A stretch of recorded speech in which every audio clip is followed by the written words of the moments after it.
અને આગળ વાત કરી નડિયાદના ચકલાસી ખાતે 151 દીકરીઓના સમૂહ લગ્ન યોજાયા, જેમાં મુખ્યમંત્રી ભૂપેન્દ્ર પટેલ પહોંચ્યા અને દીકરીઓને આશીર્વાદ આપ્યા। ચકલાસી ખાતે મુખ્યમંત્રી ભૂપેન્દ્ર પટેલનું સ્વાગત કરવામાં આવ્યું। નડિયાદના ધારાસભ્ય પંકજ દેસાઈ અને મહુધા ધારાસભ્ય સંજયસિંહ મહિદ્રા ત્યાં પહોંચ્યા હતા અને તેમના દ્વારા સ્વાગત કરવામાં આવ્યું હતું।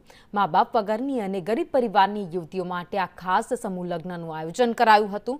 માતા પિતા વગરની દીકરીઓના સમૂહ લગ્નના ઉમદા સેવા કાર્યના આયોજન બદલ મુખ્યમંત્રી બંને ધારાસભ્યોને અભિનંદન પાઠવ્યા હતા। ખેડાના સાંસદ દેવસિંહ ચૌહાણ સહિત જિલ્લાના તમામ ધારાસભ્યો પણ ઉપસ્થિત રહ્યા હતા। 50,000 કરતાં વધુ લોકો નવદંપતીને આશીર્વાદ માટે પહોંચ્યા હતા। हनुमान जयंती पावन पर्वे आज 151 दीकरीओ प्रभुता में पगला पाड्या छे।